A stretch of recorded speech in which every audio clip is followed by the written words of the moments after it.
दोस्तों नमस्कार, मैं अरुण।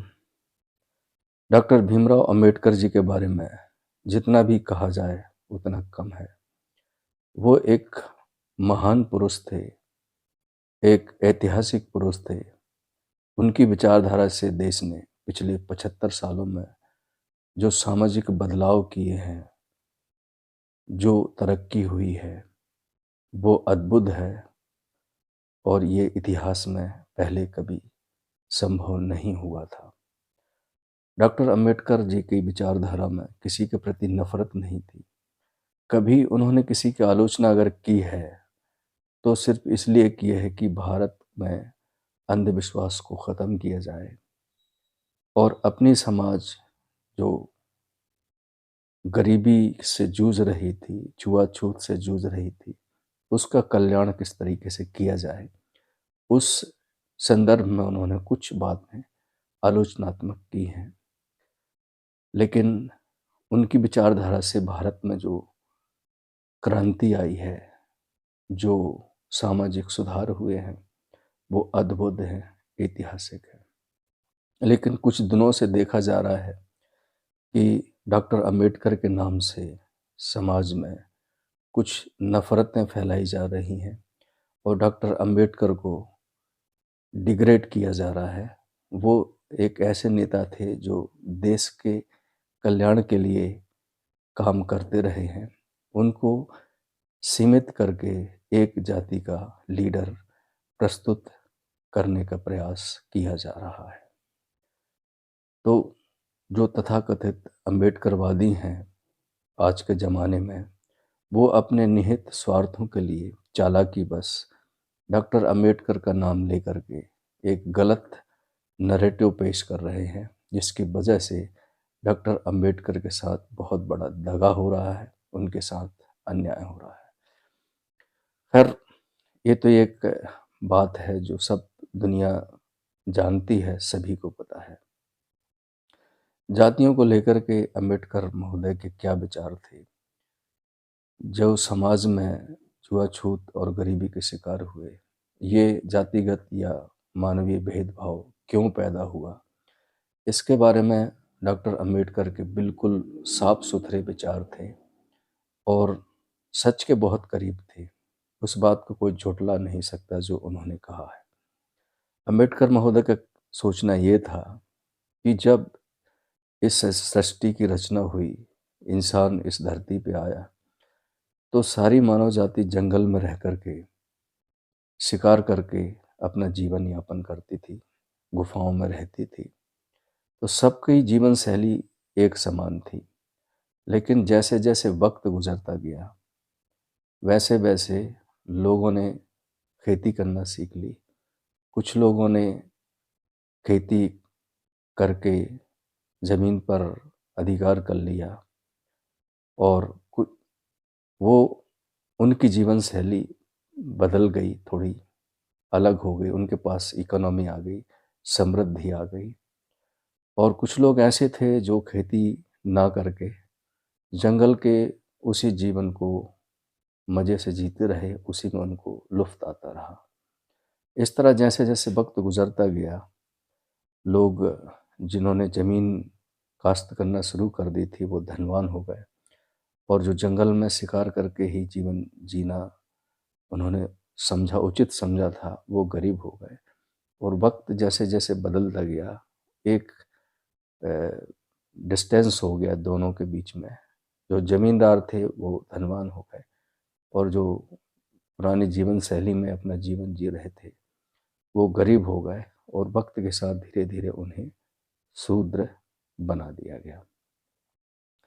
ये विचारधारा सत्य के प्रति नज़दीक है और इसे कोई झुठला नहीं सकता।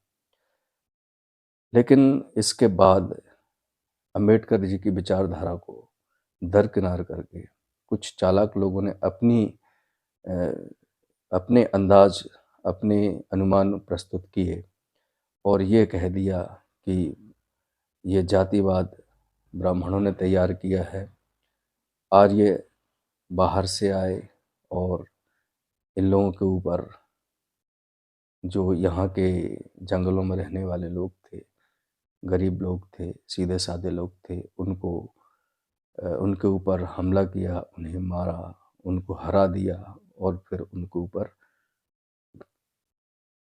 ऊपर शासन किया और उनको शूद्र बना करके उनका गलत इस्तेमाल किया। तो अम्बेडकर साहब की विचारधारा को यहाँ इन्होंने काटा है, कॉन्ट्राडिक्टरी है। आर्य बाहर से आए और लोगों के ऊपर हमला किया, कब्जा किया। तो ये जंगल में रहने वाले लोग थे, इनके पास कोई धन दौलत तो थी नहीं, तो इनके ऊपर कब्जा कैसे किया गया, इनका धन, उनकी ज़मीन कैसे लूटी गई, ये एक विचार की बात है। तो ये दूसरी फिलॉसफी थी। एक अगली फिलॉसफी ये लोग कहते हैं कि भारत में राम राज्य के समय में शूद्र नहीं थे। उस समय सिर्फ 3 ही वर्ण हुआ करते थे। लेकिन रावण की पराजय के बाद जो राक्षस सेना थी, वो लंका में रावण के पतन के बाद भूखा मरने लगे। युद्ध की विभीषिका और उसके दुष्परिणाम की वजह से लंका की जमीन बंजर हो गई, वहाँ पानी सूख गया और वहाँ की जो राक्षस सेना थी वो भूखा मरने लगे और उन्होंने भारत में आकर के शरण ली। तो उस समय के जो राजा लोग थे भारत पर, उन लोगों ने इन्हें शूद्र एक अलग वर्ण बना करके इनको समाज में स्थापित किया और वो रहने लगे। तो इस तरह विभिन्न प्रकार की विचारधाराएं हैं जो इस बात को अलग अलग तरीके से पेश करती हैं।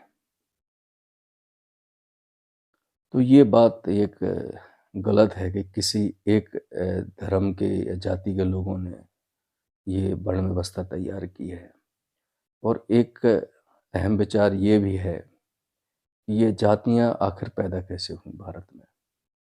भारत में तो उस समय सिर्फ सनातनी लोग हुआ करते थे, लेकिन ये आपस में ये जात पात में कैसे बट गए। तो मेरा मानना ये है, ये जातियां किसी ने बनाई नहीं।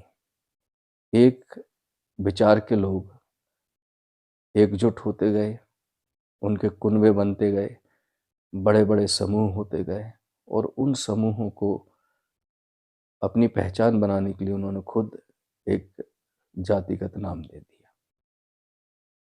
तो इस तरीके से ये व्यवस्था तैयार हुई और धीरे धीरे जैसे वक्त बीतता गया, वैसे वैसे फिर ये तो वक्त है, वक्त हमेशा परिवर्तनशील होता है। सामाजिक तरक्कियां भी होती हैं, अवनतियां भी होती हैं। तो धीरे धीरे ये वर्ण व्यवस्था फिर एक आर्थिक व्यवस्था भी बन गई, जिसमें जब समाज एकजुट हुआ, भारत एक हुआ, सब लोग एक साथ रहने लगे, उनके एक राजा होने लगे और साम्राज्य स्थापित जब हो गए, तो उस समय समाज की जो अर्थव्यवस्था है उसको सुचारू रूप से चलाने के लिए काम बांट दिए गए। तो इसमें एक और बात है कि कुछ ये गलत रूमर्स फैलाया जाता है कि शिक्षा पर किसी का अधिकार नहीं था या 100% ब्राह्मणों का आरक्षण था शिक्षा के ऊपर या काम के ऊपर। ये आंशिक सही हो सकता है पर पूरा सही नहीं है। हर वर्ग जो वर्ण के हिसाब से बांटे गए थे, जिनको काम दिए गए थे, उनका 100% आरक्षण था उनके खुद के काम के ऊपर। जैसे ब्राह्मणों का 100% आरक्षण था शिक्षा के ऊपर, क्षत्रियों का 100% आरक्षण था सेना में और वैश्यों का 100% आरक्षण था व्यापार में। शूद्रों का 100% आरक्षण था उनके साफ सफाई और चमड़े का व्यापार, बांस का व्यापार, इस तरीके से उनका 100% आरक्षण था। तो ये बात गलत है कि किसी एक का आरक्षण था, सबका आरक्षण था। और शिक्षा उस जमाने में इस प्रकार की नहीं हुआ करती थी, सभी की वर्णात्मक शिक्षा हुआ करती थी। जैसे बनिया का बेटा बनियागिरी सीखता था, राजपूत का बेटा अपना लड़ाई और कौशल सीखता था, ब्राह्मण का बेटा पढ़ पढ़ करके वो धार्मिक शिक्षाएं देता था। और भी लोग थे जो काम करने वाले लोग थे, उनके सबके स्किल की ट्रेनिंग हुआ करती थी, जो खानदानी हुआ करती थी। तो इस तरीके से सभी व्यवस्थित थे, सबके काम हुआ करते थे। लेकिन वक्त जैसे जैसे बदलता गया, लोगों के अंदर राजनीति आने लगी और लोगों को फिर गुलाम बनाने का एक कंसेप्ट शुरू हुआ, जिसके लिए भारत में इस्लाम लोग आए, पुर्तगाली आए, और भी लोगों ने भारत के ऊपर हमला किया। और भारत से क्या ले गए होंगे, कुछ था तो है नहीं। उन्होंने सिर्फ इंसानों को गुलाम बनाया और उनको मजदूर बनाया, बंधुआ मजदूर बनाया। तो राज करने का एक जो कॉन्सेप्ट पैदा हुआ लोगों में, राजा बनने की जो ख्वाहिशें पैदा हुई, उसकी वजह से फिर ये विकृतियाँ आई। जब भारत में अंग्रेज़ों का आगमन हुआ, वो पढ़े लिखे लोग थे और उनके पास लोगों को गुलाम बनाने का बहुत अद्भुत तरीका था। उनका जो बेस ये था कि लोगों को निकम्मा बना दो। क्योंकि जब अंग्रेज़ जब भारत में आए, उसके पहले इस्लामी लोग आए, तो उन लोगों ने खास करके जब इस्लाम भारत में आया, वहाँ के जो हमलावर भारत में आए, उन्होंने जब भारत के ऊपर कब्जा किया, तो भारत की जो ग्रामीण व्यवस्था थी इतनी पुख्ता थी कि कोई भी भारत पे कब्जा कर ले, कोई भी यहाँ का राजा हो जाए, उन्हें कोई फर्क नहीं पड़ता था। इतनी मजबूत अर्थव्यवस्था थी। जो वर्ण व्यवस्था थी, ये इतनी मजबूत आर्थिक व्यवस्था थी, ग्रामीण आर्थिक व्यवस्था, कि उसको कोई धराशायी नहीं कर पाया। जब भारत पर इस्लाम का राज रहा, तो उस समय शहरी क्षेत्रों में ज़रूर ऐसे वैसे काम हुए हैं जिनकी चर्चाएं होती हैं, लेकिन जो ग्रामीण अर्थव्यवस्था थी, इसका कोई बाल भी बांका नहीं कर पाया। एक गांव का जो क्षेत्र था, उस गांव से बाहर किसी को रोजगार के लिए जाने की ज़रूरत नहीं थी। किसान थे, किसानी करते थे, मजदूर मजदूरी करते थे। बाकी के जो लोग थे, चमड़े का धंधा करने वाले, बांस का धंधा करने वाले, जो म्यूजिक गाना बजाना करने वाले, कपड़ा धोने वाले, बढ़ई का काम करने वाले, लोहार का काम करने वाले, ये पूरी एक परफेक्ट अर्थव्यवस्था भारत में हुआ करती थी, जिसको इस्लाम के शासक नुकसान नहीं पहुंचा पाए। और गांव में किसी को कोई फर्क नहीं पड़ा किसका कौन राजा है, कौन देश पर राज कर रहा है, किसी को किसी से लेना देना नहीं था। एक गांव के अंदर ही सबके लिए रोजगार था, सबके लिए खाना भोजन था, और सबके लिए रिस्पेक्ट और सुरक्षा थी। लेकिन जब अंग्रेज़ों का आगमन हुआ, तो अंग्रेज़ क्या है, बहुत बुद्धिमान लोग थे। तो उन लोग ने क्या है, भारत को पूरी तरह गुलाम बनाने के लिए बहुत सारी युक्तियां इस्तेमाल की। तो उसमें एक युक्ति ये भी है कि भारत को ग्रामीण लेवल तक निकम्मा बना दिया जाए। तो इसलिए फिर उन लोगों ने क्या किया, जो लोगों के पैतृक धंधे थे, जो लोगों के पुश्तैनी काम थे, उन कामों को हीन बताना शुरू कर दिया। किसानों को किसानी से उनका दिमाग हटाना शुरू कर दिया। जो लोग दूसरे काम किया करते थे, उन लोगों को उनको छोटा काम बता करके उनसे उनको हटा दिया। तो अब लोग क्या हो गए कि उन्होंने जो बाँस का काम करते, बाँस का काम छोड़ दिया, जो चमड़े का काम करते, वो काम छोड़ दिया, जो किसान का काम करते थे, वो किसानी छोड़ने लगे। नौजवान किसानी नहीं करते थे, बूढ़े-बूढ़े लोग किसानी करते थे। और जो लोहार के काम थे, जो बढ़ई के काम थे, और जो बहुत सारे काम थे एक ग्रामीण व्यवस्था में, वो सारे कामों को इन्होंने हीन बता करके लोगों से लोगों के अंदर उनके प्रति हीन भावना भर दी और नफ़रत भर दी। तो वो उस काम को छोड़ कर के निकम्मे हो गए। जब निकम्मे हो गए, तो कौन सहारा है? सिर्फ़ सरकार सहारा है। वो खाना देगी तो खाएँगे, वो उनको सुरक्षा देगी तो सुरक्षित रहेंगे, नहीं तो परेशान रहेंगे। तो इस तरीके से उन्होंने ग्रामीण अर्थव्यवस्था को चौपट किया। ये अंग्रेज़ों का करतूत थी। फिर उन्होंने क्या है, आपस में लड़ाने झगड़ाने का वो जो उनका पुराना धंधा था वही किया, और पूरे समाज को बिखेर दिया उन्होंने। उसके बाद फिर देश अभी भी उसी फैल फूट के चक्कर में पड़ा हुआ है।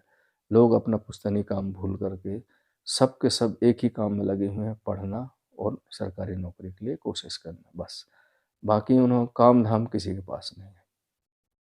भारत के जितने भी नौजवान हैं सब पढ़ लिख कर के या तो बेरोजगार बनते हैं या सरकारी नौकरी पा जाते हैं या फिर क्या करते हैं, राजनेताओं के आगे पीछे घूमते हैं। तो ये एक तरीका था जो आज तक भारत में अपनाया गया। तो भारत बहुत विकट परिस्थितियों से गुजरते हुए आज की जो परिस्थिति है उसमें स्थिर हुआ है। डॉक्टर अंबेडकर जैसे महापुरुषों ने बहुत योगदान दिया है समाज के सुधार में, और आज जो पुरानी जो जातिगत व्यवस्था थी वो ध्वस्त हो चुकी हैं।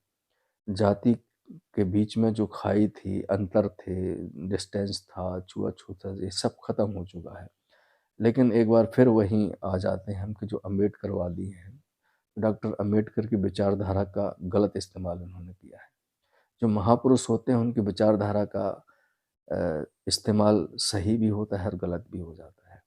जैसे अम्बेडकर जी की विचारधारा से भारत ने बहुत तरक्की की, बहुत फ़ायदा हुआ है। लेकिन आज उन्हीं के नाम का गलत इस्तेमाल करके, उन्हीं के सिद्धांत को गलत तरीके से जनता के सामने पेश किया जा रहा है और डॉक्टर अम्बेडकर को डिग्रेड किया जा रहा है। तो आज जागरूकता की ज़रूरत है, अम्बेडकर महोदय को पढ़ने की ज़रूरत है।